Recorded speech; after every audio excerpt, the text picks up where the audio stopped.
Chapter number 18 pupal. Pupal क्या होता है? इट इज़ एन ओपनिंग और aperture at the centre of the iris. Iris के centre में जो छोटा सा सुराख रह जाता है जहाँ से लाइट एंटर होती है आई बॉल में, दैट इज़ प्यूपल। नॉर्मल जो प्यूपल है वो राउंड होता है, रेगुलर होता है, रिएक्टिव होता है। R R R, round, regular और reactive to the light and nearly equal in size. दोनों आंखों के जो प्यूपल होते हैं वो साइज में इक्वल होते हैं, और अगर ये इक्वल ना हो तो हम इसे कहेंगे anisocoria. Iso mean same और N iso mean different, coria mean pupil. So anisocoria क्या होता है? Pupil of unequal sizes. अब ये जो प्यूपल है, जो आयरस के अंदर होल है, ठीक है, ये इसका पर्चर किस तरह कंट्रोल होता है?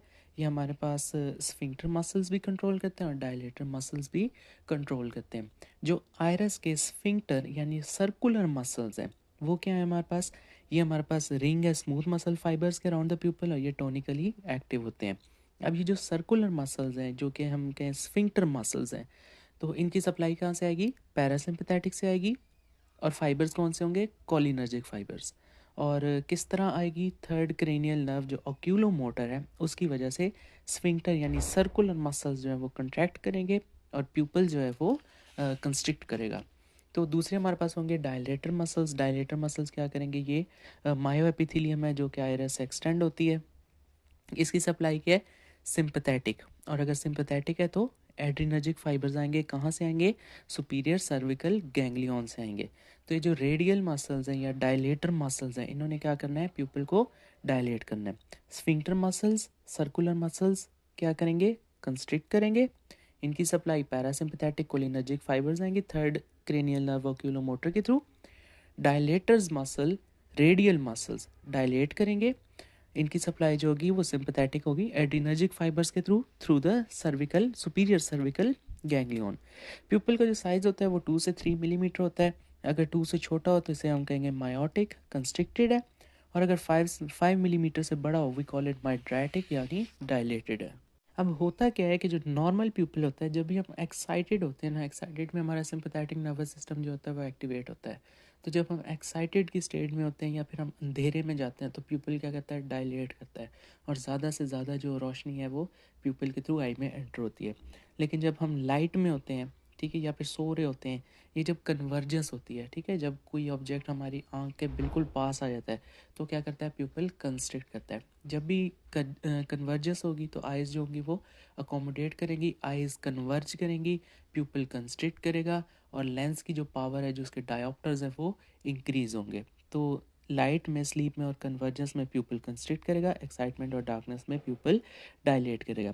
अभी जो प्यूपल कंस्ट्रिक्ट और डायलेट कर रहा है ये हमारे पास किस तरह का रहा है? ये हमारे पास डिटर्मिन होता है पैरासिम्पैथेटिक और सिंपैथेटिक नर्वस सिस्टम के इंट्रैक्शन से।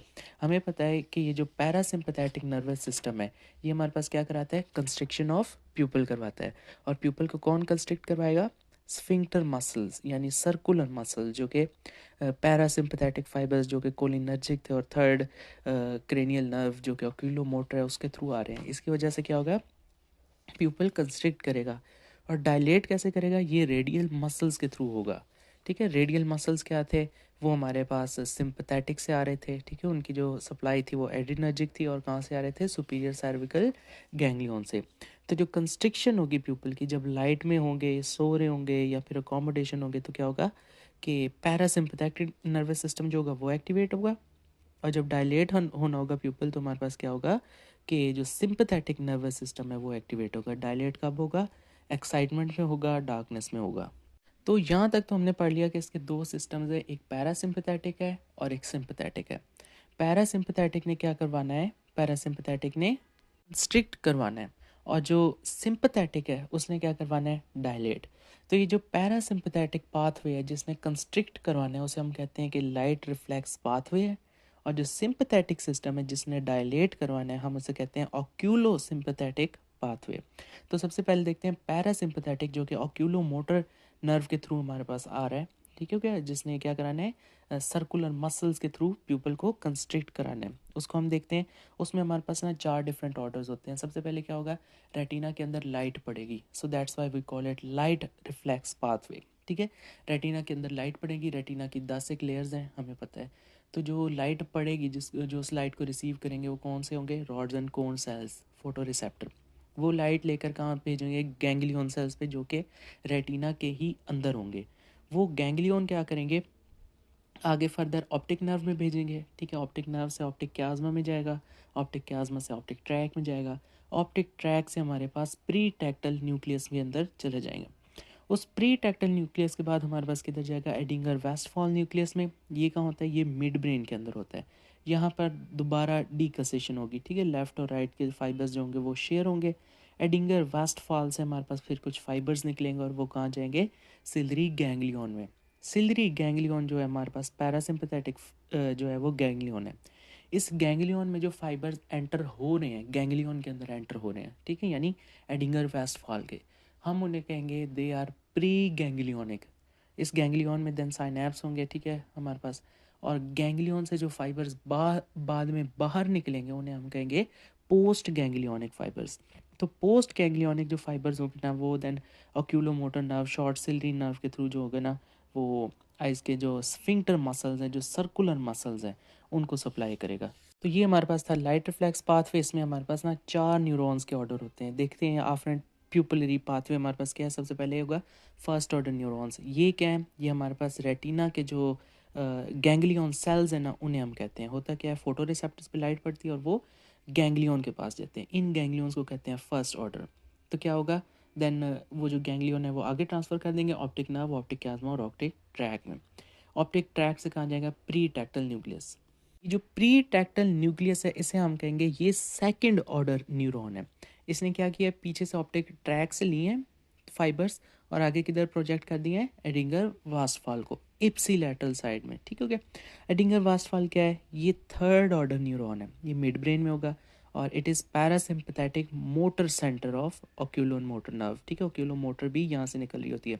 तो इसीलिए तो हमने स्टार्ट में कहा था कि जो पिपुलरी स्फिंक्टर मसल्स हैं, जो सर्कुलर मसल्स हैं, वो हमारे पास पैरासिम्पथेटिक कोलिनर्जिक फाइबर्स जो कि ऑक्यूलो मोटर नर्व के थ्रू सप्लाई हो रहे हैं, ठीक हो गया। और ये कंस्ट्रिक्ट करवाएंगे। तो एडिंगर वास्टफॉल क्या है, पैरासिम्पथेटिक मोटर सेंटर है ऑक्यूलो मोटर नर्व का। अब एडिंगर वास्टफॉल कहाँ भेजेंगे, गैंग्लियन में, सिलरी गैंग्लियन में। तो ये फाइबर्स एंटर होंगे, we call it pre ganglionic, ठीक हो गया। तो सिलरी गैंग्लियन क्या है, ये फोर्थ ऑर्डर न्यूरॉन है। It is a parasympathetic ganglion. तो इस सिलरी गैंग्लियन से जो फाइबर्स बाहर निकलेंगे we call it post ganglionic fibres. और वो जो पोस्ट गैंग्लियोनिक फाइबर्स हैं वो शॉर्ट सिलरी नर्व के थ्रू इनर्वेट करेंगे स्फिंक्टर पिपलरी मसल्स को। ये था लाइट रिफ्लेक्स पाथवे या पैरासिम्पथेटिक पाथवे, या सिर्फ हम अगर सिंपल वर्ड्स में कहें कि वो पाथवे है जिसने प्यूपल को कंस्ट्रिक्ट करवाना है। दूसरा पाथवे है उसमें हमारे पास प्यूपल जो होगा वो डायलेट होगा, that is oculosympathetic pathway. Sympathetic ने डायलेट कराना है, सो इसका फंक्शन है प्यूपल को डायलेट करेगा through the radial muscles. Radial muscles को ये वाला पाथवे जो है इनर्वेट करेगा। अब होगा क्या, सबसे पहले हाइपोथैलेमस होगा, ठीक है। उसमें से कुछ न्यूरॉन्स निकलेंगे और वो कहाँ जाएंगे, C8 से T1, C8 T1 T2, ठीक है, इन स्पाइंस के पास जाएंगे। इसको हम कहेंगे सीलियोस्पाइनल सेंटर है। तो सीलियोस्पाइनल सेंटर में जाएंगे और इसमें से देन हमारे पास कुछ फाइबर्स निकलेंगे वेंट्रल रिमाई और सर्विकल सिंपथेटिक चेन में। और ये कहाँ जाएंगे, सुपीरियर सर्विकल गैंग्लियन के अंदर जाएंगे। तो जो फाइबर्स इस गैंग्लियन के अंदर जा रहे हैं हम उन्हें कहेंगे प्री गैंग्लियोनिक फाइबर्स।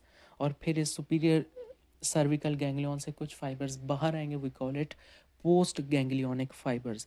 वो जो पोस्ट गैंग्लियोनिक फाइबर्स होंगे ना, वो along the internal carotid artery of thalamic division of trigeminal nerve finally जो होगा ना वो इनर्वेट कर देंगे डायलेटर मसल्स को, रेडियल मसल्स को।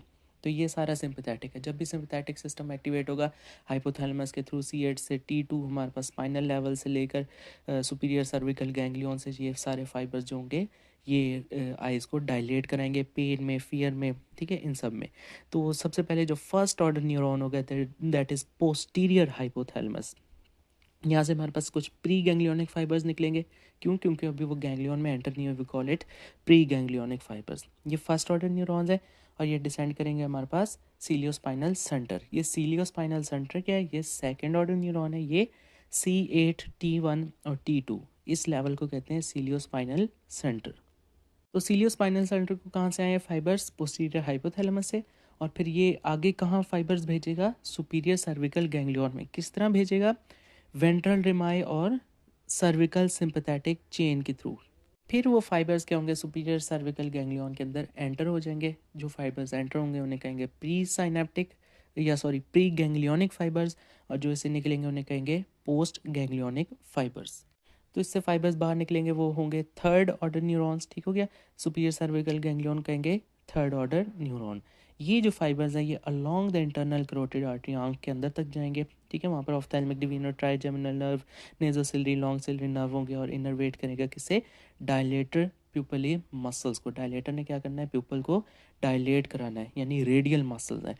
तो पेन में, फियर में या कोई साइकिक स्टिमुलस में क्या होगा, प्यूपल जो होगा वो डायलेट करेगा। उसके बाद कुछ प्यूपल के हमारे पास नॉर्मल फंक्शंस है। क्या करता है, it controls the amount of light entering into the eye. ज़ाहिर है आयरस के बीच में एक छोटी सी मोरी है, तो अगर तो प्यूपल नैरो हो जाएगा, मायोसिस हो जाएगी, यानी पिन होल इफेक्ट होगा, तो उसकी वजह से क्या होगा कि जो सिर्फ सेंटर वाली रेज है ना वो आएंगी, जो पेरीफ्री वाली हैं वो ब्लॉक हो जाएंगी। क्यों, क्योंकि प्यूपल का जो साइज़ है वो छोटा हो गया। इसकी वजह से क्या होगा, स्फेरिकल एब्रेजन होगा। ज़ाहिर है साइडों से जो है वो ब्लॉक हो गया तो सिर्फ सेंटर से लाइट आएगी। उसके अलावा क्या होगा, क्रोमेटिक एब्रेजन। क्रोमेटिक एब्रेजन होता है कि जब हम लाइट को पास करते हैं फॉर एग्जांपल प्रिज्म में से, ठीक है, तो वो लाइट जो होती है वाइट लाइट वो स्प्लिट कर जाती है रेनबो कलर्स में, विबगॉयर में। इस अफेक्ट को हम कहते हैं क्रोमेटिक एब्रेजन। ये रिड्यूस हो जाएगी, ठीक है। स्फेरिकल एब्रेजन रिड्यूस हो जाएगा, ज़ाहिर है साइज़ जो हो गया वो छोटा हो गया, ठीक है। रेज जो है वो सीधी की सीधी एंटर हो रही हैं। तो अब वो जो सफ़ेयर लेंस था, ठीक है, उसके पेरीफ्री के ऊपर नहीं स्ट्राइक कर रही, तो स्फेरिकल एब्रेजन भी है वो कम हो गई है, क्योंकि रेज जो है वो सिर्फ सेंट्रल हो गया, प्यूपल का साइज़ छोटा हो गया। और क्या हो गया, क्रोमेटिक एब्रेजन जो है वो भी रिड्यूस हो गई है। अब डिस्पर्शन के जो है वो चांसेस वो भी थोड़े हैं। उसके अलावा डेप्थ ऑफ फोकस जो है वो इंक्रीज़ हो जाती है। ये क्या है, ये फॉर एग्जांपल प्यूपल हमारे पास कंस्ट्रक्ट कब कब करता है, जब हम कोई चीज़ आँख के पास लाते हैं, करीब लाते हैं, अकोमोडेशन जब होती है, कन्वर्जेंस होती है। तो जब कोई चीज़ आँख के पास आती है ना तो पीपल कंस्ट्रिक्ट कर जाते हैं, थोड़ी लाइट पास करती है। अब इसकी वजह से होता क्या है कि वो चीज़ जो उसकी शार्पनेस है, जो उसकी डिटेल है वो बढ़ जाती है, और बैकग्राउंड जो होता है वो ब्लर हो जाता है। जिस तरह DSLRs में हम तस्वीरें लेते हैं ब्लर बैकग्राउंड की, उसे हम कहते हैं कि उसकी डेप्थ ऑफ फोकस जो है वो इंक्रीज़ हो गया, उसमें एफ स्टॉप जो है वो कम से कम रखते हैं, अपर्चर जो होता है वो छोटा सा खुला होता है।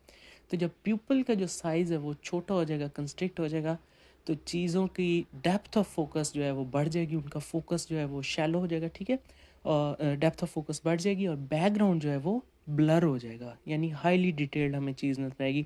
फॉर एग्जांपल नियर रीडिंग में, ठीक है, करीब किताब रख कर ये फिनोमेना होता है। उसके अलावा अगर डायलेट हो जाए प्यूपल तो इसी सब का ऑपोजिट होगा। इससे क्या होगा कि रेज जो होंगी वो पेरीफ्री में से भी गुजरेंगी कॉर्निया लेंस की, जिसकी वजह से स्फेरिकल एब्रेजन जो होगी वो इंक्रीज़ होगी, क्रोमेटिक एब्रेजन इंक्रीज़ होगी ज़्यादा। लाइट जब पेरीफ्री में से गुजरेगी तो वो डिस्पर्स हो जाएगी, और डेप्थ ऑफ फोकस जो है वो डिक्रीज़ हो जाएगी, ठीक है। जब हम दूर देखते हैं तो हमारा ये जो ब्लर का इफेक्ट होता है ये ख़त्म हो जाता है, ठीक है। सारी चीज़ें जो है वो इक्वली फोकस्ड होती हैं, सो डेप्थ ऑफ फोकस जो है वो डिक्रीज़ हो जाती है। देन हमारे पास कुछ एबनॉर्मलिटीज़ हैं प्यूपल की। Anisocoria, iso mean same, an mean not same. Aniso different, coria means pupil. So these are pupil of unequal sizes. Miosis होता है प्यूपल 2 मिलीमीटर से कम हो जाए। माइड्रेटिक होता है प्यूपल जो होगा वो 5 मिलीमीटर से बड़ा हो जाए। Corectopia, cor mean pupil, ectopia means displacement from its normal position. So the displacement of pupil from its normal central position is called chorectopia. Poly mean many, chorea mean pupil. So polychoria is additional pupil in the iris. Next है कुछ symptoms of pupillary abnormalities. For example हमारे पास pupal जो है वो dilate हो गया है, माइड्रेटिक प्यूपल है, तो इसकी वजह से क्या होगा कि जो डे टाइम है नॉर्मली उसमें प्यूपल कंस्ट्रिक्ट करता है। सो हमारे केस में क्या हुआ, प्यूपल एबनॉर्मल हो गया, डायलेट कर गया, इसकी वजह से इम्पेयर्ड विजन होगा। और जब हम किताब करीब रख के पढ़े होते हैं, नियर रीडिंग या नियर वर्क कर रहे होते हैं, तो क्या होता है, अकोमोडेशन होती है और प्यूपल जो है वो कंस्ट्रिक्ट होता है। तो इस केस में लेकिन हमारा जो प्यूपल है वो एबनॉर्मल है, डायलेट कर गया, so there is difficulty in reading and near work. उसके अलावा क्या होगा, मायोटिक प्यूपल, प्यूपल छोटा हो जाएगा। नॉर्मली क्या होता है कि नाइट में, रात के वक्त प्यूपल जो होता है वो डायलेट कर जाता है ताकि ज़्यादा से ज़्यादा लाइट एंटर हो, लेकिन हमारा जो प्यूपल है वो ख़राब हो गया, मायोटिक हो गया, कंस्ट्रिक्ट हो गया, तो इसकी वजह से इम्पेयर्ड विजन ड्यूरिंग नाइट। पोलीकोरिया, जब एक से ज़्यादा या एडिशनल प्यूपल आयरस में होगा तो उसकी वजह से हर प्यूपल में से अपनी अपनी लाइट गुजरेगी और डिप्लोपिया होगा, डबल विजन होगी। ओके, नेक्स्ट हमारे पास प्यूपलरी रिफ्लेक्सेस। प्यूपल ना 3 तरह के रिफ्लेक्सेस दे सकता है, हम उन्हें चेक कर सकते हैं, उसकी एग्जामिनेशन कर सकते हैं। क्यों, ये देखने के लिए कि हमारे पास कोई लीजन तो नहीं है, या अगर लीजन है तो उसकी एटियोलॉजी क्या है, और कुछ डिजीज़ होती हैं हम उनको कंफर्म या फिर उनको निगेट कर सकते हैं ये प्यूपिलरी रिफ्लेक्सेस देखकर। अगर तो कोई लीजन वगैरह आ जाएंगे तो ये प्यूपिल के जो रिफ्लेक्सेस हैं ये फारिग हो जाएंगे। अब ये प्यूपिलरी रिफ्लेक्सेस हो क्या सकते हैं? लाइट प्यूपिलरी रिफ्लेक्स हो सकता है, इसमें जब प्यूपिल में लाइट मारेंगे तो प्यूपिल कंस्ट्रिक्ट करेगा। ये डायरेक्ट होगा, जिस आंख में मारेंगे उस आंख में कंस्ट्रिक्शन होगी, या फिर कंसेंशुअल होगा, जिस आंख में लाइट मारेंगे दूसरी आंख में कंस्ट्रिक्शन होगी। क्यों? क्योंकि यहाँ पर डीकसेशन होती है और ये जो नर्व्स होती हैं ये आपस में एक दूसरे के साथ साइनैप्स करती हैं, एक्सचेंज होती हैं। कहाँ पर? एक ऑप्टिक क्याज्मा में होती है, दूसरी डीकसेशन मिड ब्रेन टैक्टम, वो जो है डिंगर वास्टफॉल का न्यूक्लियस है वहाँ पर होती है। तो पहले तो हमारे पास प्यूपिलरी रिफ्लेक्स क्या हो सकता है? लाइट प्यूपिलरी रिफ्लेक्स, इसमें डायरेक्ट भी हो सकता है, कंसेंशुअल भी हो सकता है। दूसरा स्विंगिंग लाइट रिफ्लेक्स, इसमें क्या होगा? कभी एक आंख में लाइट मारेंगे, फिर 3 से 5 सेकंड बाद दूसरी में मारेंगे, फिर पहली मारेंगे, फिर दूसरी में, ये लाइट स्विंग कर करके एक दूसरे के अंदर मारे हैं, this is swinging light reflex. और इसमें होता क्या है कि जिस आंख में अगर लाइट मारे ना तो दोनों प्यूपल जो होंगे वो कंट्रैक्ट करेंगे। तो अगर तो डिजीज़ आई होगी और हम उसके अंदर लाइट मार देते हैं और दोनों प्यूपल कंट्रैक्ट करने की बजाय डायलेट कर गए, we call it afferent pupillary defect. ये रिलेटिव भी हो सकता है, टोटल भी हो सकता है। तो जो स्विंगिंग लाइट टेस्ट है, फ्लैश लाइट टेस्ट, उसकी वजह से हम आफ्रेंट प्यूपिलरी डिफेक्ट देखते हैं। उसके अलावा तीसरा जो होगा हमारे पास प्यूपिलरी रिफ्लेक्स होगा नियर रिफ्लेक्स टेस्ट अकोमोडेशन। जब भी कोई ऑब्जेक्ट जो दूर से करीब आता है, पास आता है, तो क्या होता है? अकोमोडेशन होती है। अकोमोडेशन में क्या होता है? प्यूपल कंस्ट्रिक्ट करता है, आइज़ जो होती हैं वो कन्वर्ज करती हैं, और लेंस के जो डायोप्टर्स हैं उसकी पावर इंक्रीज होती है, वी कॉल इट अकोमोडेशन। तो इस केस में भी प्यूपल को जो है वो कंस्ट्रिक्ट करना चाहिए। तो जो प्यूपिलरी रिफ्लेक्सेस थे वो 3 थे, लाइट, स्विंगिंग और नियर रिफ्लेक्स। सबसे पहले देखते हैं प्यूपिलरी लाइट रिफ्लेक्स क्या है। नॉर्मली हमें तो पता है कि जो लाइट होती है वो कंट्रोल करती है amount of the size of the pupal. अगर तो लाइट ज़्यादा होगी तो प्यूपल कंस्ट्रिक्ट कर जाएगा, लाइट थोड़ी होगी जिस तरह डार्क तो प्यूपल डायलेट कर जाएगा। अब ये जो प्यूपिलरी लाइट रिफ्लेक्स है ये हम यूज़ कर सकते हैं as a diagnostic tool to detect कोई पैथोलॉजी है, कोई लीजन है रेटिना में, optic nerve, tract, midbrain, pretectal, Edinger Westphal nucleus, या फिर सिलरी गैंग्लियन में, या क्यूलोमोटर नर्व, किसी भी पाथवे में कोई पैथोलॉजी या लीजन तो नहीं है।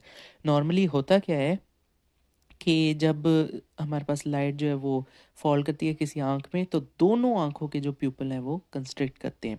क्यों? क्योंकि यहाँ पर हेमी डिकसेशन होती है प्यूपिलरी फाइबर्स की। कहाँ पर? ऑप्टिक क्याज्मा और जो मिड ब्रेन टैक्टम है, ठीक है, एडिंगर वास्टफॉल न्यूक्लियस, वहाँ पर फाइबर्स आपस में एक्सचेंज होते हैं। तो इसकी वजह से क्या होगा? जब एक आंख में लाइट मारेंगे तो दोनों आंखें कंस्ट्रिक्ट करेंगी। तो ये क्या हुआ? डायरेक्ट रिफ्लेक्स हो गया, और एक दूसरा जो होगा वो कंसेंशुअल। डायरेक्ट लाइट रिफ्लेक्स में क्या होगा कि प्यूपिलरी रिएक्शन जब इल्यूमिनेटेड आई में होगा, वी कॉल इट डायरेक्ट। जिस आंख में हमने लाइट मारी है उसी का ही प्यूपल कंस्ट्रिक्ट कर जाए, we call it direct reflex. और नॉन इल्यूमिनेटेड आई का अगर प्यूपल कंस्ट्रिक्ट कर जाए, this is consensual. For example हमने लेफ्ट आंख के अंदर लाइट मारी है और राइट आंख का जो प्यूपल है, जो दूसरी नॉन इल्यूमिनेटेड लाइट है आई है, उसका प्यूपल जो है वो कंस्ट्रक्ट कर जाए, we call it consensual light reflex. और अगर ये दोनों नॉर्मल होंगे, ठीक है, यानी प्यूपल कंस्ट्रक्ट कर रहे हैं, तो इसका मतलब कोई पैथोलॉजी नहीं है। मेथड क्या है जी? सबसे पहले डिम लाइट करना रूम रखना है। क्यों? क्योंकि अगर हाई लाइट रखेंगे तो प्यूपल ऑलरेडी जो है वो कंस्ट्रक्ट हो जाएगा। सेकंड, हमने क्या करना है? पेशेंट कहना है कि दूर देखो, ठीक है, अपनी जो विजन है वो फिक्स कर लो एट अ डिस्टेंट पॉइंट। अगर वो करीब विजन फिक्स करेगा तो उसकी वजह से क्या होगा? अकोमोडेशन होगा, प्यूपल कंस्ट्रिक्ट करेगा, हम ये नहीं चाहते। हमने प्यूपल को डायलेट स्टेट में ही रखना है, तो हम उसे कहेंगे दूर देखो, अपनी जो है फिक्सेशन वो डिस्टेंट टारगेट पे कर लो। तीसरा, stand on the side of patient. अगर पेशेंट के मुंह पे चढ़ के खड़े हो जाएंगे तो क्या होगा? उसका अकोमोडेशन रिफ्लेक्स काम करेगा, प्यूपल जो है वो कंस्ट्रिक्ट हो जाएगा। क्यों? क्योंकि वो आपको फोकस करेगा, आप उसके पास खड़े हो। देन हम क्या करेंगे? ब्राइट लाइट जो होगी ना वो शाइन करेंगे इन वन आई, और इसको हम साइड से मारेंगे, ठीक है, साइड से अप्रोच करना है। Do not allow the patient to look directly at the light. उसकी सीधा आंख के अंदर नहीं मारनी, साइड से, कान वाली साइड से लेके आना है, ठीक है। अगर वो हम इसके आंख में सीधा मारेंगे तो पेशेंट इधर फोकस करने लग जाएगा, जिसकी वजह से उसका जो प्यूपल है वो कंस्ट्रिक्ट कर जाएगा। अब हमने क्या करना है? रिकॉर्ड करना है प्यूपल का रिस्पॉन्स। नॉर्मल प्यूपल क्या करेगा? जब उसको लाइट पड़ेगी ना वो जल्दी से क्या होगा? कंट्रैक्ट कर जाएगा, ठीक है, ब्रिस्कली कंट्रैक्ट, और फिर बाद में सब्सिक्वेंट स्लो डायलेशन। पहले ज़्यादा कंट्रैक्ट कर जाएगा, फिर हल्का सा ना डायलेट करेगा, और उसके बाद एक इंटरमीडिएट साइज़ में चल जाएगा, और उसके बाद कंटिन्यूस मोशन में होगा, ठीक है, हल्का सा डायलेट, हल्का सा कंस्ट्रिक्ट, हल्का सा डायलेट, हल्का सा constrict. This is called pupillary unrest. सबसे पहले जो ही लाइट मारेंगे वो जल्दी से कंस्ट्रिक्ट करेगा, देन थोड़ा सा डायलेट करके हमारे पास इंटरमीडिएट साइज़ में वापस आएगा, देन प्यूपिलरी अनरेस्ट में आएगा। और जो कंसेंशुअल रिफ्लेक्स है वो हमने दूसरी आंख में देखना है, ठीक है। लाइट जो है वो एक आंख में मार रहे हैं, चेक हम दूसरी आंख में कर रहे हैं, तो उसका जो प्यूपल है वो भी इक्वली हमारे पास कंस्ट्रक्ट कर जाएगा। तो स्टेप्स जो है वो 1 से लेकर 6 तक हमने दोबारा रिपीट करने हैं, ठीक है, दूसरी आंख में यही सारे करने हैं। यानी अब दूसरी साइड पे खड़े हो जाना है, फिर उस आंख में रोशनी मारनी है, उसको भी देखना है और दूसरी आंख को भी देखना है, ठीक है। तो ये दोनों आंखों में बार बार करना है।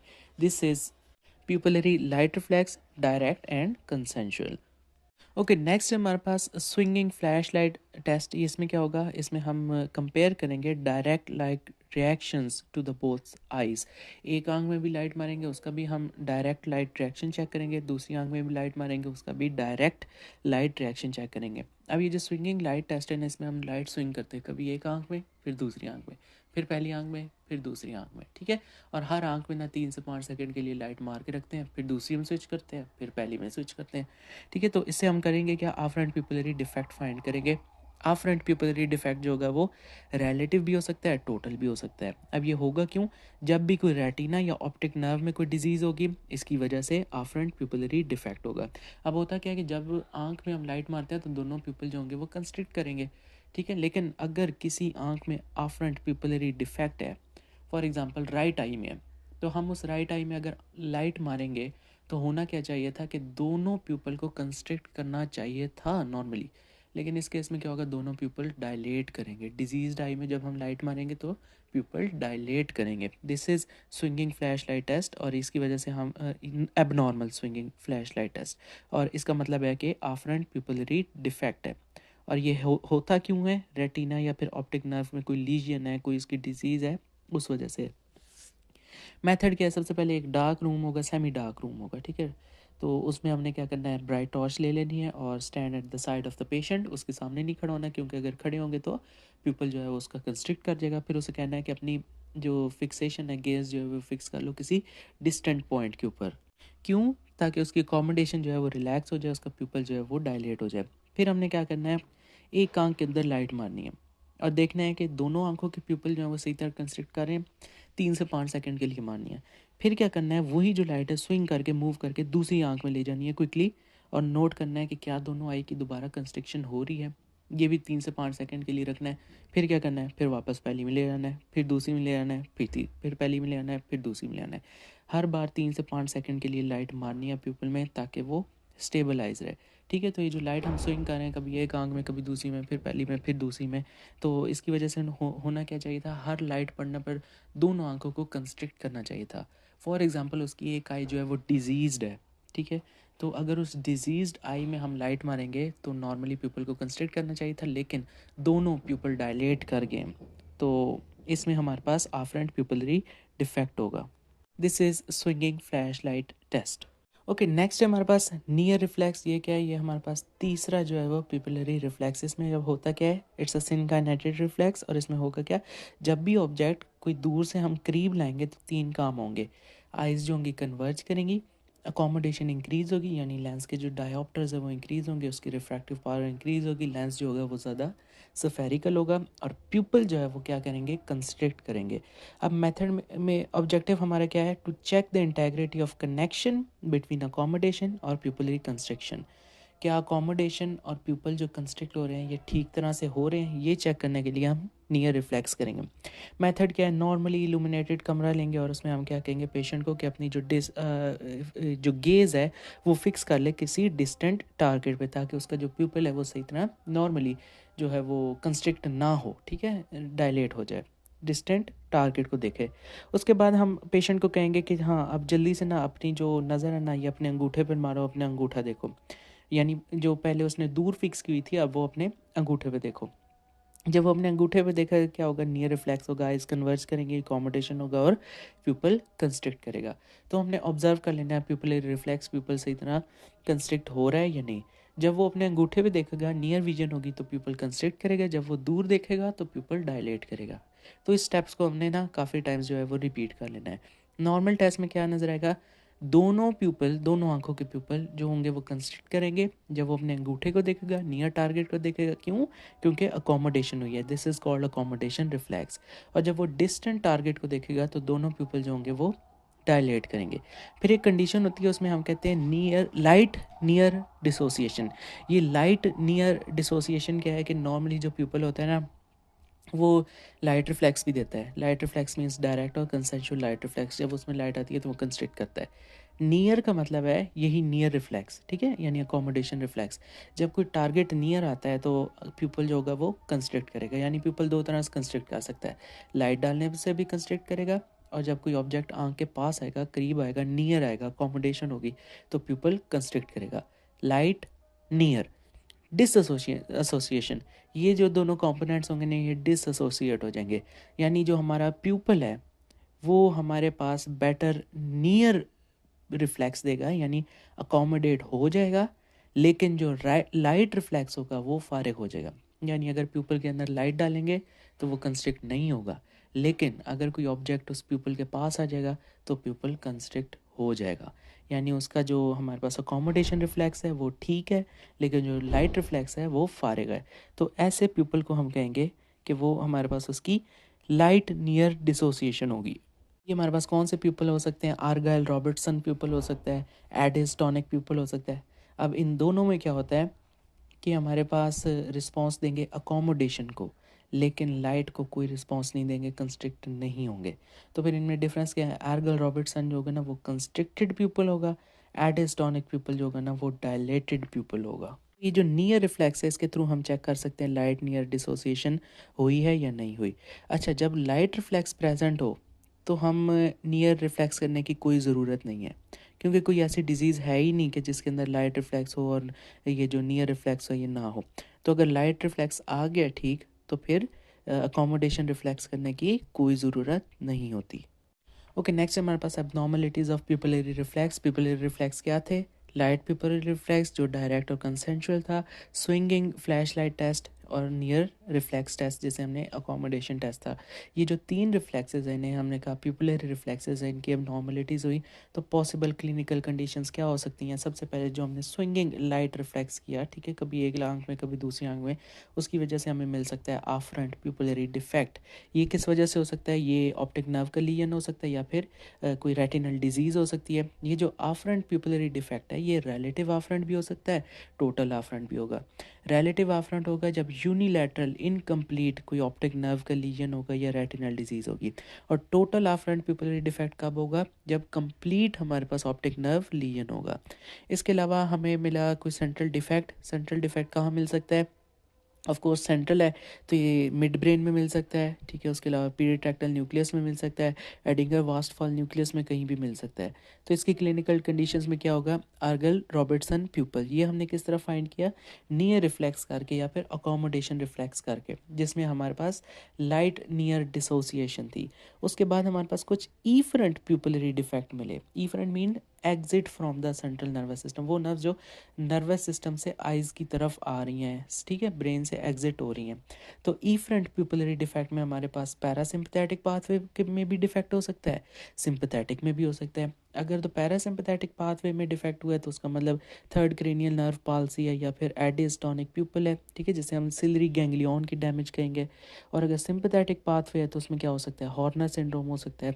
हॉर्नर सिंड्रोम में क्या होता है, हमारे पास मायोसिस होता है, एनहाइड्रोसिस होता है, ठीक हो गया, ड्रूपिंग हो जाती है, टोसिस हो जाता है। तो इस कॉम्बिनेशन को हम कहते हैं हॉर्नर सिंड्रोम। क्लिनिकल कंडीशंस क्या हो सकती है, एनाइसोकोरिया, अनइक्वल प्यूपल साइज।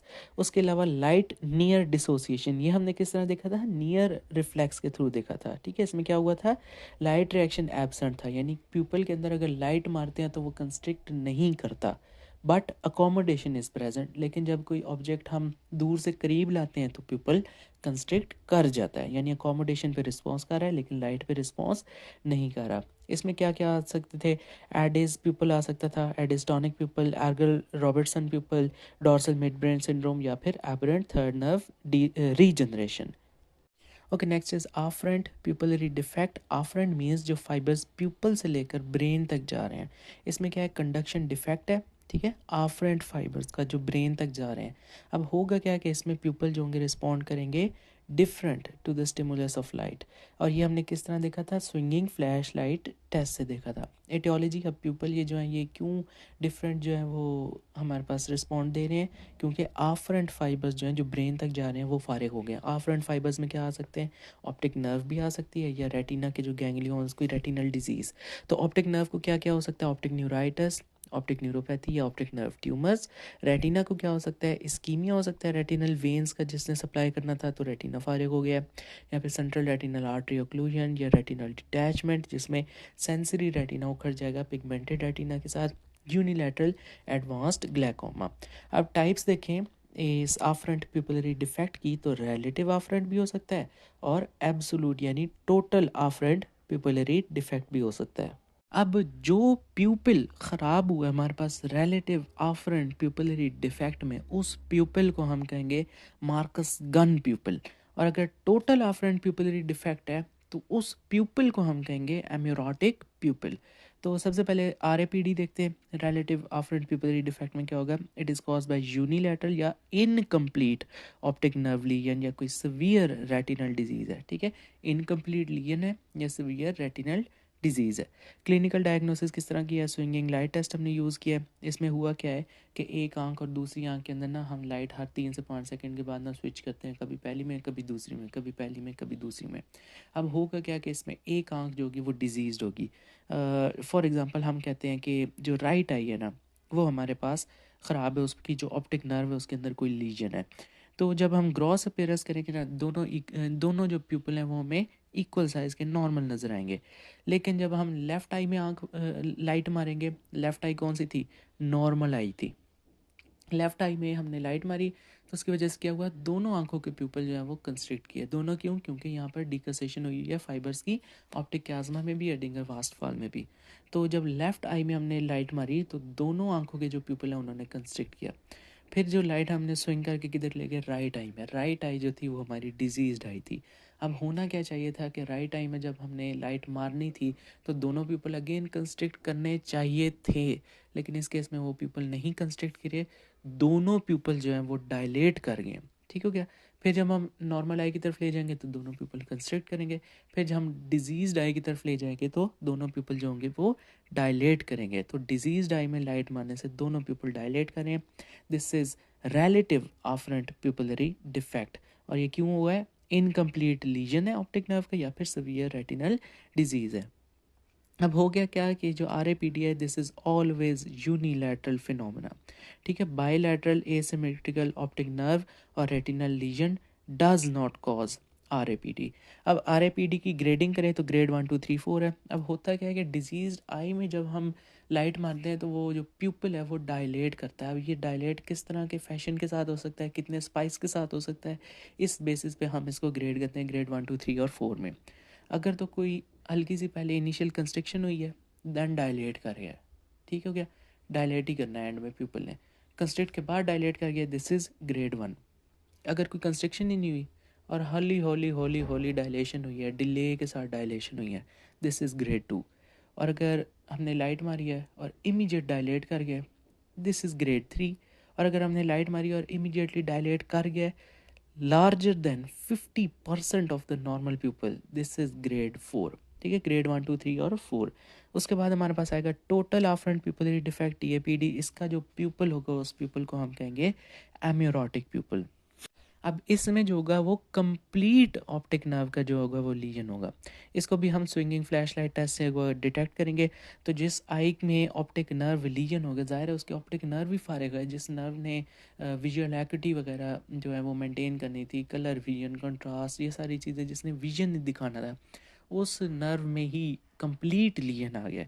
तो जो इन्वॉल्व आई होगी वो क्या होगी, NPL, no perception of light, is completely blind. Gross appearance करेंगे तो प्यूपल हमें नॉर्मली नज़र आएंगे, लेकिन जब हम अफेक्टेड आई के अंदर लाइट स्विंग करके मारेंगे तो कोई प्यूपल भी रिएक्ट ही नहीं करेगा, ना कंस्ट्रिक्ट होगा ना डायलेट होगा. दोनों आंखों के ना कंस्ट्रिक्ट होंगे ना डायलेट होंगे, दोनों प्यूपल. और जब नॉर्मल आई में हम लाइट मारेंगे तो क्या होगा, दोनों प्यूपल जो होंगे वो कंस्ट्रिक्ट होंगे। This is total afferent pupillary defect. इसमें जो नियर रिफ्लेक्स होगा दोनों आंखों में वो हमारे पास पॉजिटिव होगा और नॉर्मल होगा। ओके, नेक्स्ट हमारे पास आर्गल रॉबर्टसन प्यूपल। ये वो प्यूपल हैं जो स्मॉल होंगे और irregular, this is very important, ये स्मॉल होंगे और इरेगुलर होंगे और इनमें लाइट नियर डिसोसिएशन होगी, यानी लाइट रिफ्लेक्स और जो नियर रिफ्लेक्स था ना यानी अकोमोडेशन रिफ्लेक्स, उनकी डिसोसिएशन हो जाएगी। ये प्यूपल रिस्पॉन्ड करेंगे अकोमोडेशन को, यानी अगर ऑब्जेक्ट कोई दूर से करीब आ रहा है तो प्यूपल कंस्ट्रिक्ट करेगा but do not respond to the light reaction. और अगर इन प्यूपल के अंदर हम लाइट मारेंगे तो कंस्ट्रिक्ट नहीं करेंगे। इसको हम कहेंगे light near dissociation. Light reflex फारिग हो गया, नियर रिफ्लेक्स जो है वो ठीक है, तो जो लाइट रिफ्लेक्स और नियर रिफ्लेक्स है इनमें डिसोसिएशन होगी, we call it light near dissociation. Okay, तो अब इसके साइड ऑफ लीगन अगर देखें तो लीगन कहाँ से आ सकता है, डोर्सल मिड ब्रेन लीगन्स हो सकते हैं जो कि हमारे पास प्री टेक्टल से लेकर एडिंगर वास्टफॉल न्यूक्लियस उनके दरमियान कोई भी फाइबर है उस फाइबर में लीगन हो सकता है। बट जो वेंट्रली लोकेटेड हमारे पास न्यूरॉन्स हैं उनमें लीजन नहीं होगा। It spares the ventrally located neurons. क्यों? क्योंकि वो जो वेंट्रली लोकेटेड न्यूरॉन्स होते हैं ना उनके अंदर अकोमोडेटेड रिफ्लेक्स के फाइबर्स होते हैं। तो ये जो आर्गल रॉबर्टसन प्यूपल है इसके अंदर अकोमोडेशन जो होती है वो होती है, इसीलिए क्योंकि वेंट्रली लोकेटेड न्यूरॉन्स जो है वो बच जाते हैं। तो इसकी एटियोलॉजी देखेंगे तो सर्फिलस की वजह से हो सकता है, टर्शियरी स्टेज ऑफ न्यूरोसाइफिलस उसमें आर्गल रॉबर्टसन पीपल हो सकता है, डायबिटीज़ में, मल्टीपल स्क्लेरोसिस में, अल्कोहल ट्रॉमा या फिर सर्जरी में। क्लिनिकल फीचर्स देखें तो हमारे पास बायलैटरल इन्वॉल्वमेंट होगी, small and irregular people, this is very important, जो प्यूपिल होंगे वो स्मॉल और इरेगुलर होंगे। उसके बाद हम पढ़ेंगे एक एडिस्टोनिक प्यूपल, उसमें प्यूपल जो होगा वो डायलेटेड होगा। ठीक है, तो आर्गल रॉबर्टसन में स्मॉल और इरेगुलर पीपल होंगे। पीपल जो होंगे वो ना कंस्ट्रिक्ट करेंगे ब्राइट लाइट में, ना डायलेट करेंगे डिम लाइट में। क्यों? क्योंकि उनका लाइट रिएक्शन, लाइट रिफ्लेक्स ही फारिग हो गया। हाँ, लेकिन वो जो होगा ना अकोमोडेशन वो ज़रूर करेंगे। So there is light near dissociation, light reflex जो फारिग हो गया, नियर रिफ्लेक्स जो है वो ठीक है, तो इन दोनों रिफ्लेक्सेस की डिसोसिएशन हो गई है। तो pupil are very difficult to dilate with the mydriatics. तो इन्वेस्टिगेशन जैसे कि हमने कहा pupil are difficult to dilate, तो इसमें हम अगर बंदे को कोकेन भी लगाने ना, चल भी कोकेन पी, 4 से 10% अगर हमने उसको कोकेन दे दिया है तो प्यूपल जो होंगे वो डायलेट नहीं करेंगे। Pupil are difficult to dilate with mydriatics. तो ये था Argyll Robertson pupil. Okay, next है हमारे पास एडिस्टोनिक प्यूपल। ये कौन सा हमारे पास प्यूपल है? This is dilated and regular pupil. जो आर्गल रॉबर्टसन होता है वो स्मॉल होता है और इरेगुलर होता है। जो एडिस्टोनिक प्यूपल है that is dilated pupil and regular pupil. अब इसमें भी क्या होगा, लाइट नियर जो होगी डिसोसिएशन होगी, यानी कि लाइट रिफ्लेक्स जो होगा वो फारिग होगा, नियर रिफ्लेक्स जो होगा वो प्रेजेंट होगा। लाइट डालेंगे तो प्यूपल कंस्ट्रिक्ट नहीं करेगा, ठीक है, लाइट रिफ्लेक्स फारिग है, लेकिन नियर रिफ्लेक्स जो है वो प्रेजेंट है। कोई ऑब्जेक्ट अगर दूर से पास आ रहा है, ठीक है, उसमें नियर आ रहा है, अकोमोडेशन हो रही है, तो वो पॉजिटिव है, प्यूपल इस पर कंस्ट्रिक्ट करेगा।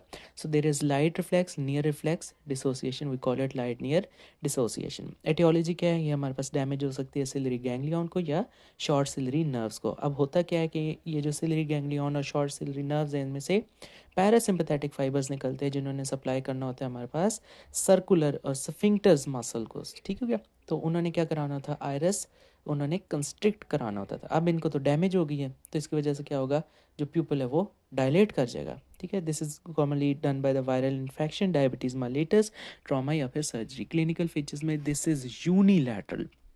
आर्गल रॉबर्टसन जो था वो हमारे पास बाइलैटरल था। एडिस्टोनिक पीपल जो है वो यूनिलैटरल है। ठीक है, और ये 70% फीमेल्स को अफेक्ट करता है, 30% मेल्स को करता है। सिम्टम्स देखें तो एन आइसोकोरिया, यानी दोनों आंखों के जो प्यूपल हैं उनका साइज डिफरेंट होगा। जाहिर है जो एडिस्टोनिक प्यूपल होगा वो डायलेटेड होगा, रेगुलर होगा, जो दूसरा प्यूपल होगा वो नॉर्मल होगा। There may be blurring for the near vision. अब क्योंकि प्यूपल जो है वो डायलेटेड है, तो जब हम बुक पास लाएंगे ना तो प्यूपल तो डायलेटेड है तो क्या करेगा, ब्लर करेगा। होना उसको कंस्ट्रिक्ट चाहिए था, लेकिन इस केस में प्यूपल डायलेटेड है। साइंस में हमारे पास क्या आएगा, affected pupil is dilated and regular. Argyll Robertson जो था वो हमारे पास स्मॉल था और इरेगुलर था। ये वाला जो हमारे पास एडिस्टोनिक प्यूपल है that is dilated and regular. इसमें लाइट नियर डिसोसिएशन है, यानी लाइट रिफ्लेक्स जो है वो फारिग है। ठीक है, लाइट डालेंगे तो प्यूपल कंस्ट्रिक्ट नहीं करेगा, लेकिन जो नियर रिफ्लेक्स है, अकोमोडेशन रिफ्लेक्स है, वो इसमें पॉजिटिव है। कोई ऑब्जेक्ट अगर पास आएगा तो प्यूपल जो होगा वो कंस्ट्रिक्ट करेगा। So there is light near dissociation. इसके साथ हमारे पास वर्मी फॉर्म मूवमेंट्स होंगी आयरस की। एडिस सिंड्रोम क्या है? ये अगर हमारे पास एडिस टॉनिक प्यूपिल हो और इसके साथ डीप टेंडन रिफ्लेक्स जो है वो एब्सेंट हो जाए, we call it Adie's syndrome. Investigation में अब क्या है कि हमारे पास डायलेटेड प्यूपिल है ना, तो हम क्या करेंगे, पाइलोकार्पिन दे देंगे। पाइलोकार्पिन क्या करता है, कंस्ट्रिक्ट कराता है। तो 0.1% वीक कंसनट्रेशन अगर पाइलोकार्पिन की दे दें तो कंस्ट्रिक्शन प्यूपिल की हो जाएगी। क्यों? क्योंकि यहाँ पर मसला था सिलरी गैंग्लियन और शॉर्ट सिलरी नर्व्स में, तो there was denervation hyper sensitivity, तो पाइलोकार्पिन देने से कंस्ट्रिक्शन हो जाएगी। ओके, नेक्स्ट है हमारे पास हॉर्नर सिंड्रोम। हॉर्नर सिंड्रोम में क्या होगा, हमारे पास डैमेज होगी सिंपैथेटिक ट्रंक को हेड और नेक में। और जो हमारे पास सारा सिंपैथेटिक पाथवे था ना, वो जो हाइपोथैलेमस से लेकर स्पाइनल कॉर्ड में C8T1 जिसको हमने सीलियोस्पाइनल सेंटर कहा था, फिर वहाँ से फाइबर्स जो प्री गैंग्लियोनिक थे सुपीरियर सर्विकल गैंग्लियन में गए थे, फिर उस गैंग्लियन के बाद जो पोस्ट गैंग्लियोनिक फाइबर्स थे जिन्होंने हमारे पास रेडियल मसल्स को इनोवेट किया था और उन रेडियल मसल्स ने डायलेट करवाया था। ये जो सारा सिंपैथेटिक पाथवे है इसके अंदर हमारे पास डैमेज आ जाएगी। सिंपैथेटिक ट्रंक में भी हो सकती है, ठीक है, या फिर किसी न्यूरॉन के लेवल पे भी हो सकती है। तो हॉर्नर सिंड्रोम में होगा क्या, स्मॉल पीपल हो जाएंगे, क्योंकि सिंपैथेटिक ने क्या कराना था, डायलेट कराना था, वो फारिग हो गया, तो पीपल क्या हो जाएगा, स्मॉल हो जाएगा। उसके बाद क्या होगा, ड्रूपिंग ऑफ द आईलिड। जो मुलर्स मसल होता है जिसने जो हमारे पास लिवेटर पाल्पेब्रे सुपीरियर और इसका सेकंड पार्ट होता है जिसने आईलिड को पीछे खींच के रखना होता है, रिट्रैक्ट करना होता है, उसकी सप्लाई जो होती है वो सिंपैथेटिक होती है।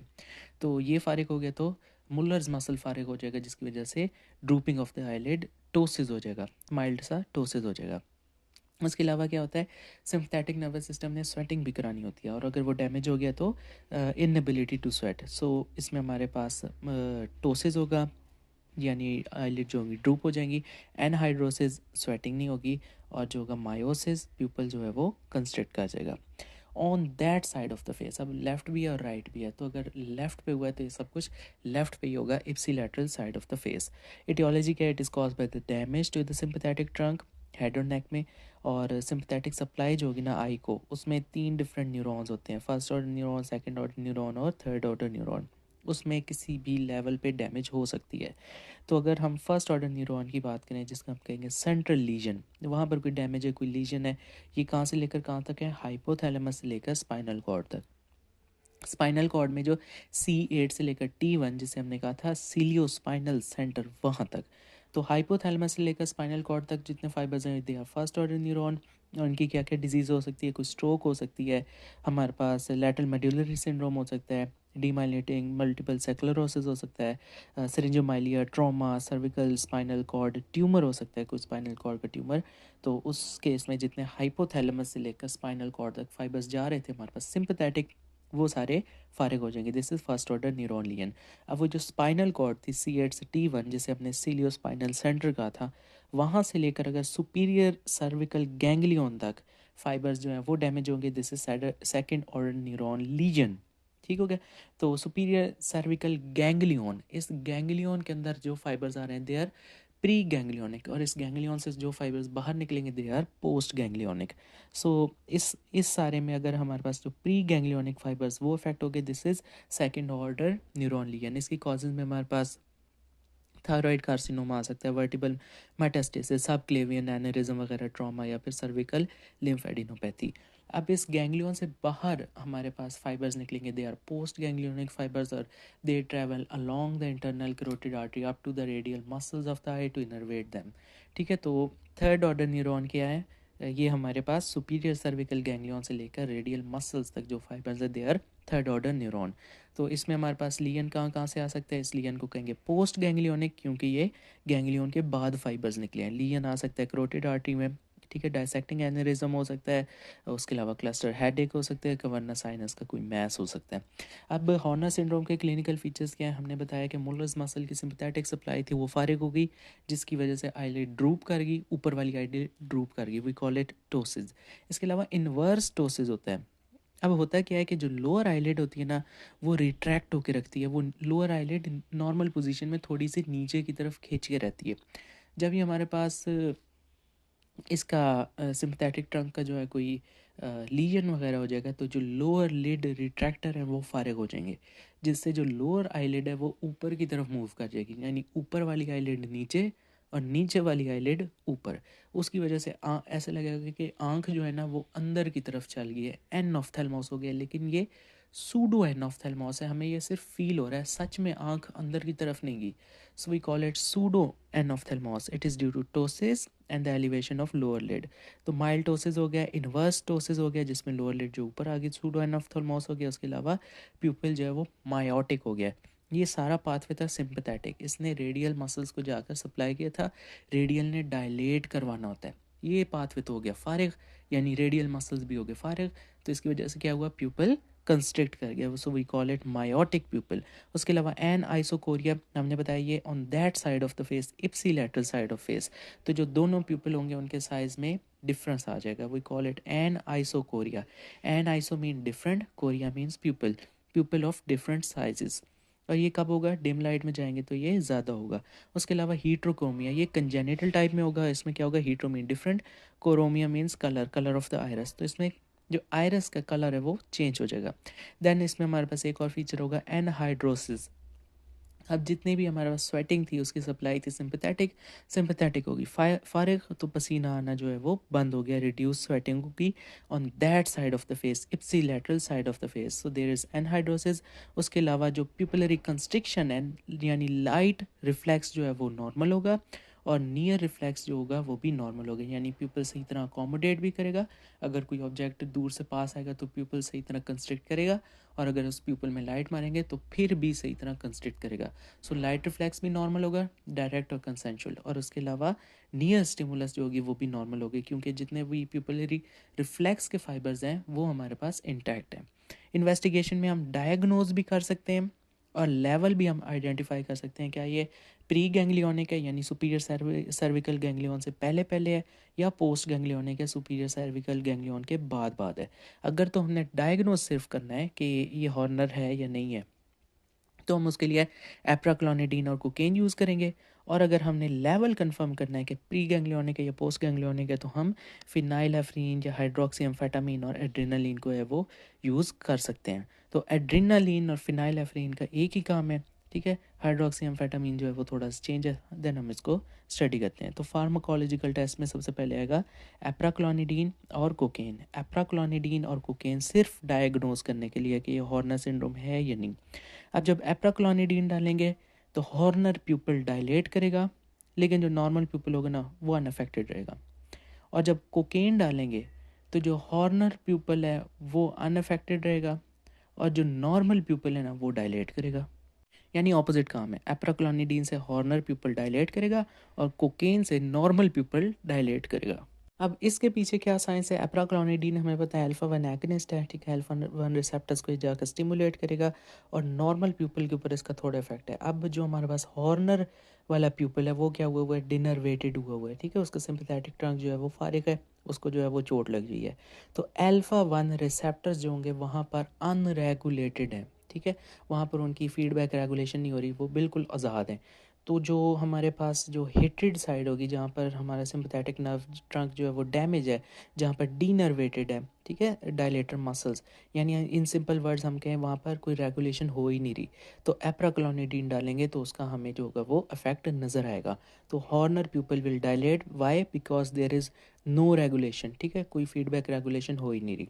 तो एप्राक्लोनिडीन जो है वो हॉर्नर प्यूपल को डायलेट करेगी, लेकिन नॉर्मल प्यूपल को नहीं करेगी, क्योंकि उसमें रेगुलेशन हो रही है, उसका जो सारे अल्फ़ा वन रिसेप्टर्स हैं वो अच्छी तरह इनर्वेटेड है, ठीक हो गया।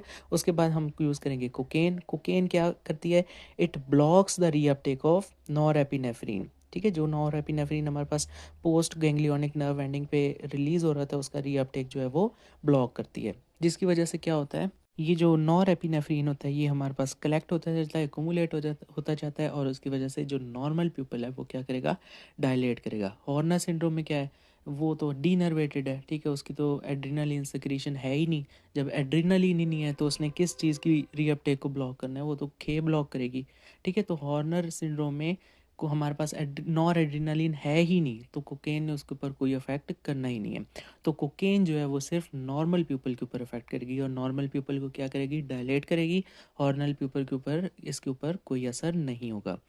तो ये तो थे हमारे पास डायग्नोस्टिक टेस्ट, ठीक हो गया, एप्राक्लोनिडीन और जो कोकेन है। उसके बाद कुछ हमारे पास कन्फर्मेटरी टेस्ट है, ये हमारे पास कंफर्म करेंगे कि क्या प्री गैंग्लियोनिक लीजन है या फिर पोस्ट गैंग्लियोनिक लीजन है।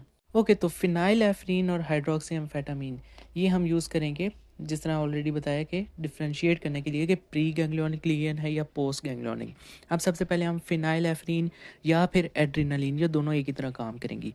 और इसमें क्या होगा, जब हम फिनाइल एफ्रीन या एड्रीनलिन देंगे तो अगर तो पोस्ट गैंग्लियोनिक कोई लीजन हुआ तो हॉर्नर प्यूपिल जो है वो डायलेट करेगा, और अगर कोई सेंट्रल या प्री गैंग्लियोनिक कॉज हुई तो प्यूपिल जो है वो डायलेट नहीं करेगा। अब इसमें होता क्या है कि अगर कोई पोस्ट गैंग्लियोनिक हमारे पास लीजन है, कोई सिलरी गैंग्लियन के बाद निकल रहा है, यानी ये पोस्ट गैंग्लियन मीन्स जो सुपीरियर सर्वाइकल गैंग्लियन है वहाँ से लेकर जो रेडियल मसल्स है, ठीक है, इसमें कोई लीजन है। तो जो पोस्ट गैंग्लियोनिक फाइबर्स में अगर कोई लीजन है और जिसने डायलेटर मसल्स को सप्लाई करना था, तो वो अब क्या हो गया, डीनर्वेशन हो गई है, वो नर्व जो है डायलेटर मसल्स तक सही तरह नहीं पहुंच रही। अब क्या होगा कि वो जो डायलेटर मसल्स हैं वो हाइपर सेंसिटिव हो जाएंगे, किसके लिए हाइपर सेंसिटिव हो जाएंगे, एड्रीनर्जिक न्यूरोट्रांसमीटर्स के लिए। क्यों? क्योंकि उनकी ऑलरेडी डीनर्वेशन हुई है। अब उन्हें हल्का सा भी, थोड़ा सा भी कहीं से न्यूरोट्रांसमीटर एड्रीनर्जिक मिलेगा ना, तो वो फ़ौरन रिएक्ट करेंगे। So we call it hyper sensitivity of the dilator muscles to adrenergic neurotransmitter. और ये क्यों हाइपर सेंसिटिविटी इन्होंने डेवलप किया है, ड्यू टू डिनर्वेशन। डिनर्वेशन क्यों हुई है, क्योंकि कोई लीजन आ गया है। कहाँ से कहाँ तक लीजन आया है, किसी पोस्ट गैंग्लियोनिक फाइबर में आया है, from the superior cervical ganglion to the radial muscle. अब इसमें क्या होगा कि जब हम थोड़ी सी फिनाइलेफ्रीन या एड्रेनालिन डालेंगे तो क्या होगा, क्योंकि वो जो रेडियल मसल्स थे वो हमारे पास हाइपर सेंसिटिव थे डिनर्वेशन होने की वजह से। तो इसकी वजह से कि अगर ये जो मसल्स हैं, अगर हमने इनके अंदर फिनाइलेफ्रीन डाल दिया तो ये क्या करेंगे, ये डायलेट करेंगे। तो जो पोस्ट गैंग्लियोनिक हॉर्नर प्यूपल है वो डायलेट करेंगे, और अगर जो सेंट्रल या फिर प्री गैंग्लियोनिक हैं वो कोई रिएक्शन नहीं देंगे। इसका ऑपोजिट है हाइड्रोक्सी एम्फेटामीन।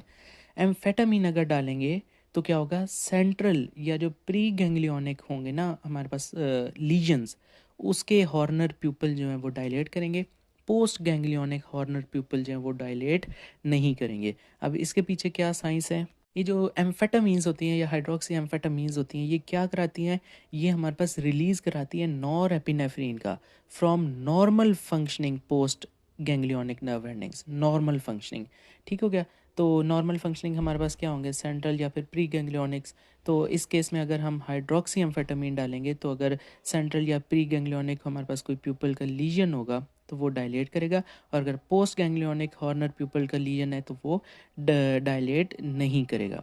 तो फिनाइलेफ्रीन पोस्ट गैंग्लियोनिक डायलेट करवाएगी, और एड्रेनालिन भी, ठीक है, फिनाइलेफ्रीन और एड्रेनालिन पोस्ट गैंग्लियोनिक डायलेट कराएगी।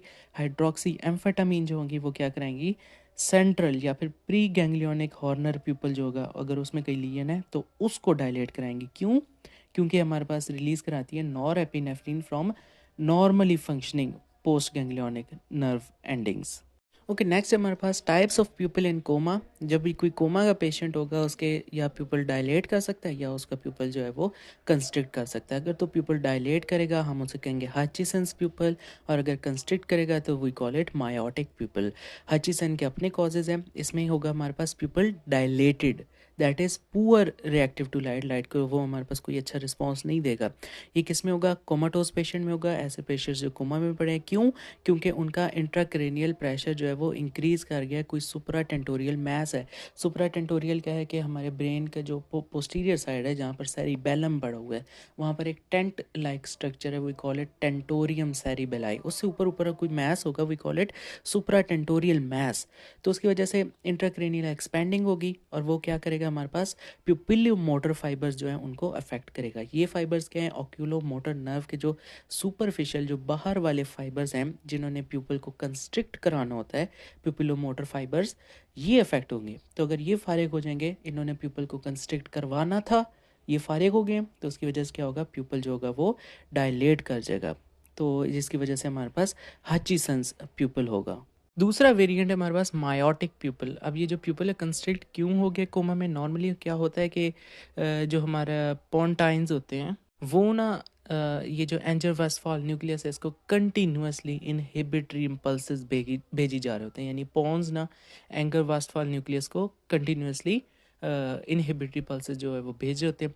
अब जब भी हमारे पास डैमेज हो जाती है या हैमरेज हो जाती है, पोन्टाइन हैमरेज, जिसमें हमारे पॉन्स जो हैं वो अफेक्ट हो जाएंगे, तो इन्होंने कंटिन्यूसली इनहिबिटरी सिग्नल्स भेजने थे। अब वो इनहिबिटरी सिग्नल्स जो हैं वो डिमिनिश हो गए हैं, जिसकी वजह से जो एंजर वेस्टफॉल न्यूक्लियस है ये ओवर एक्टिवेट हो गया है। और जब ये ओवर एक्टिवेट हो जाएगा तो उसकी वजह से क्या होगा, प्यूपल जो है वो कंस्ट्रिक्ट होगा, जिसे हम कहेंगे मायोटिक प्यूपल। नेक्स्ट हमारे पास anisocoria. An iso mean different, coria means pupil, यानी दोनों जो आंख के प्यूपल है उनके साइज जो है वो डिफरेंट है। It's a clinical condition where pupils are unequal in size. अब कॉजेज में कुछ फिजियोलॉजिकल होंगी, कुछ पैथोलॉजिकल। अगर देखें इसकी फिजियोलॉजिकल कॉजेज़ क्या हैं, तो उसमें हमारे पास ये जितना भी अनाइसोकोरिया हो गई एसिम्प्टोमेटिक होगा। और क्यों होगा?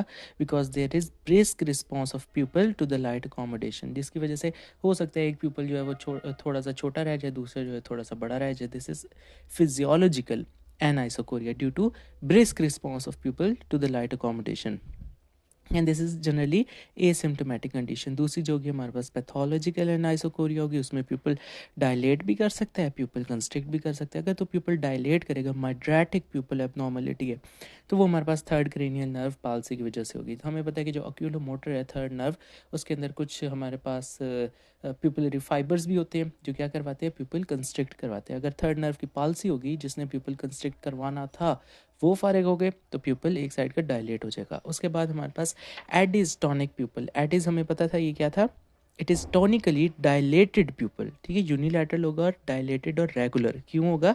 शॉर्ट सिलरी या फिर सिलरी गैंग्लियन को हमारे पास डैमेज हुई है।